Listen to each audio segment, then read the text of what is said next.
Surgery లేకుండా sciatica, spondylitis, frozen shoulder కి కేవలం 45 నిమిషాలలో నొప్పి లేని అత్యాధునిక చికిత్స ప్రాణ పెయిన్ క్లినిక్. అక్కడ ఒక్కసారి గేటు పడిందంటే అరగంట మటాష్, కిలోమీటర్ మేర ట్రాఫిక్ జామ్. అంబులెన్స్ వచ్చినా 108 వాహనం వచ్చినా చచ్చినట్టు ఆగిపోవాల్సిందే. 7 ఏళ్లైంది. బ్రిడ్జి పనులు నత్త కంటే దారుణంగా నడుస్తున్నాయి. జహీరాబాద్ టౌన్లో NH65 కష్టాలు ఆ దేవుడికే తెలియాలి. సంగారెడ్డి జిల్లా జహీరాబాద్ టౌన్ మధ్య నుంచే కర్ణాటక ముంబై జాతీయ రహదారి NH65 వెళుతుంది. కనిపిస్తున్న ఈ రైల్వే గేట్ దగ్గర ఫ్లైఓవర్ పనులు నడుస్తున్నాయి. ఎంత స్లోగా అంటే వింటే షాక్ అవుతారు. 1 కాదు 2 కాదు 7 ఏళ్లుగా పనులు నడుస్తున్నాయి. స్థానికులతో పాటు వాహనదారుల అవస్థలు చెప్పనలవి కావు. మొన్న మధ్య నిలదీస్తే నెల రోజుల్లో బ్రిడ్జిని కంప్లీట్ చేస్తామని చెప్పారు. గడువు దాటినా పనులు ఇంకా కొనసాగుతూనే ఉన్నాయి. ఇక రైళ్ల రాకపోకల సమయంలో గేటు పడితే అదో నరకం. దుమ్ము ఆకాశానికి అంటుతుంది. అంబులెన్స్ వస్తే ఇక ఆ దేవుడికే తెలియాలి. వేరే ఆల్టర్నేట్ రోడ్ లేదు. ఇదొక్కటే దారి. సింగిల్ రోడ్ కావడంతో ఏం చేయాలో అర్థం కావడం లేదని స్థానికులు అంటున్నారు. దుమ్ము పడుతుంది, వీడేమో నీళ్లు కొట్టాడు చక్కగా, దుమ్ము అయితే విపరీతంగా వస్తుంది.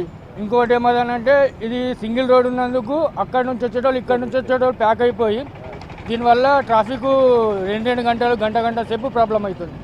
జహీరాబాద్ టౌన్లో ట్రాఫిక్ సమస్యను పరిష్కరించడానికి రైల్వే గేట్ దగ్గర ఫ్లైఓవర్ నిర్మించాలని గత ప్రభుత్వం 90 కోట్ల రూపాయలు మంజూరు చేసింది. 7 ఏళ్లుగా పనులు సాగుతున్నాయే తప్ప ఎప్పుడు పూర్తవుతాయో తెలియదు. ఇచ్చిన డెడ్లైన్ దాటి నెలలు గడుస్తున్నా అతీ గతి లేదు. ఒక్కసారి రైల్వే గేట్ పడితే చాలు, అరగంట సేపు వాహనాలు ఆగిపోతాయి. కొంచెం ముందుకు వెళితే రోజుకు 3-4 యాక్సిడెంట్లు పక్కా అవుతాయంటున్నారు స్థానికులు. ఈ నిర్లక్ష్యానికి ఎవరు సమాధానం చెప్పాలని నిలదీస్తున్నారు. పైన నుండి దారి లేదు, కింది నుండి దారి లేదు. ఒక్కసారి గేట్ పడ్డారంటే మినిమం 10 నుంచి 20 బస్సులు సాగుతాయి. ఇక్కడ ఉన్న దుమ్ము ధూళి మొత్తం. ఇంకోటి రైలు వాటర్ అనేయాలి, వాటర్ వేస్తలేరు. అక్కడ ఉన్న కొద్దిగా ముంగటికి వెళ్తే అక్కడ మీరు చూస్తే రోజుకో 3 నుంచి 4 యాక్సిడెంట్లు అవుతాయి.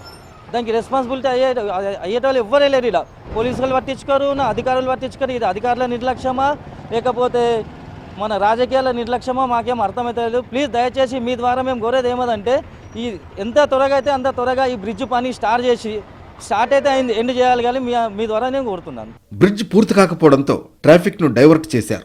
బీదర్, ముంబై వైపు వెళ్లే వాహనాలను బైపాస్, అల్లానగుండా దారి మళ్లించడంతో ప్రయాణికులు అవస్థలు పడుతున్నారు. దుమ్ము ధూళితో రోడ్డు పక్కన ఉన్న షాపులు ఎర్రగా మారుతున్నాయి. ఇప్పటికైనా అధికారులు తమ కష్టాలను అర్థం చేసుకోవాలని వాహనదారులు కోరుతున్నారు.